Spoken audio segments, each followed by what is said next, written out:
How's it going, everybody? My name's Eric and welcome back to another episode of Shipping Tips. In this video, we're going to be shipping a golf club, and you already knew that because of the title and the thumbnail of the video. There is a whole lot of episodes of Shipping Tips for small businesses where I walk you through shipping an item. There is a link to the playlist in the description. Thank you guys so much for watching. If you haven't already, please give the video a thumbs up. If you aren't already subscribed to the channel, consider subscribing, and let's get into the shipping tips. What you're gonna need. Of course, you're going to need your golf club. You're gonna need some tape. We're using eBay tape, but clear tape will work perfectly fine. You're going to need a shipping scale because we're gonna be weighing the package to print out our own shipping at home. One sheet of bubble wrap.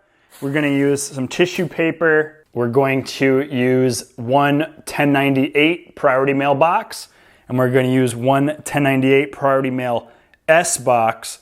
And then you're also going to need a pair of scissors. There's multiple ways to do this. This is just one method. You could substitute craft or crinkle paper for tissue paper, or you could just continue using more bubble wrap. It's up to you. If at any time during the video you want to add a shipping tip or you want to correct something that I say or do, let me know about it in the comments section. I am always learning, so I do appreciate that. And the reason we're using the priority 1098 boxes is because they're free, they're easily available. You don't have to go box hunting. If you live by a golf store or a place that sells golf clubs, you could ask somebody that works there for golf specific boxes. That's perfectly fine as well. But for this video, it's a single club and we're using the priority mail 1098 boxes just because they are easily and freely available. I will put a link to those two boxes in the description. You can check that out. They're free, shipped to your house in packs of 10 or 20. First thing you're gonna wanna do is take the golf club, wrap the head in that single sheet of bubble wrap with the bubbles facing downwards. You always wrap with the bubble facing the item because that's what's used to get into all the corners, nooks, and crannies in order to protect the item. And then we're gonna take a piece of tape and wrap it around the bottom of the bubble wrap. The tape is not touching the club, nor do I want it to touch the club because it could leave a sticky residue. And if I were buying a club, I would not want that to happen to me. Now we're gonna take the 1098 box. It's already put together. If you don't know how to put this together, then you'll wanna watch when I put together the 1098S box that we're going to do in a little bit. If you don't have bubble wrap, maybe you could wrap it in like crinkle paper or something. Bubble wrap's probably your best bet for this, just for presentation and protection. So I'm gonna take that 1098 box and I'm just going to put one piece of it in there and slide in the golf club. And that way the golf club grip will not make contact with the bottom of the box. And if you can see, the club is longer than the box, then you can just put a couple pieces of paper to keep the shaft kind of in the center of the box. Because this is longer than the box, we're gonna have to create another part of the box using the 1098S, and we're going to telescope both of the boxes in order to extend it. So I'm gonna take this 1098 box and our scissors, and I'm actually going to cut it right down the middle in half. And then you're gonna take that half and then you're gonna put it together by folding it over and then connecting that piece.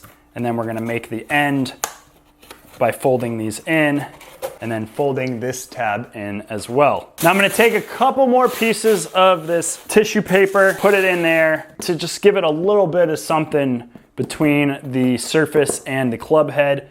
And then I'm just going to slide this over all of this. And you sometimes gotta squeeze and crush that inner box a little bit to make it slide in. And then we're gonna push it all the way like that. So essentially, we just extended the tube to make it the length of the club. I'm gonna use this other half for another club I have to ship later. So I'll just put that away.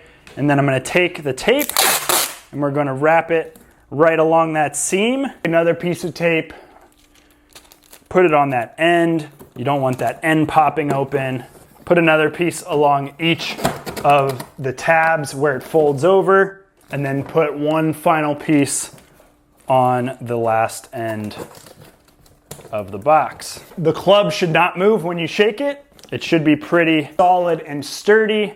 Now we're gonna take our scale, turn it on, let it zero, and then we're going to weigh the club. Comes in at 1 pound, 10 ounces. We're gonna round that up to 1 pound, 11 ounces. So here I am on eBay. I typed it in at 1 pound, 11 ounces because we weighed it and we measured it at 42 inches long. And then the width and the height, you gotta be careful because this is a triangular tube. It's not a square. So the width is the longest side of the base of the triangle, and then the height is from the middle of the base of the triangle to the peak of the triangle, if that makes sense. You gotta make sure you type that in right, because if you don't, you might get hit with the wrong charge. For instance, if I calculated the height being 7 and the width being 6.5, it's trying to charge me $27 for shipping. That's not gonna fly. But when I type in the proper height and width and length, because it is a triangle, but when we type it in 42 by 6.5 by 5, we get it at $8.85, which is great to ship this club. We're gonna hit purchase. We're going to print the label. So I have a thermal printer that I'm gonna be printing this label on. You don't have to use a thermal printer. You can use a regular printer, but thermal printers are definitely nice. You can use a regular inkjet printer. You could use a regular laser printer and just print it on regular paper if you want. If you printed it on regular paper, you would just tape it to the package. However, I have this beautiful label, so we're going to just peel it off, stick it on. It should cost you between $8 and $10 to ship a single golf club USPS priority mail anywhere in the country. This is going to have $100 of insurance included onto it because it's USPS through top-rated seller eBay. If you weren't shipping through eBay, you could use another service such as Pirate Ship or Shippo. I will leave links to those in the description. You're gonna get a better rate than you would if you just shipped it from the post office. And Pirate Ship and Shippo, you also get a higher insurance rate at $100 instead of the $50 if you just were to buy through the post office. It's not the only way, but that is how to ship a golf club. I do recommend doing USPS because that rate's gonna be between like $8 and $10 every single time, and it's gonna get it there in 2 to 3 days. I really wouldn't go UPS or FedEx for this because they're so light. These tubes are readily available free. It ends up only being $8 to $10 to ship a single club across in the United States. So thank you guys so much for watching. If you haven't already, please give the video a thumbs up. If you want to let me know any of your shipping tips for golf clubs, let me know about them in the comments section, and I will talk to you guys in the next one. Bye.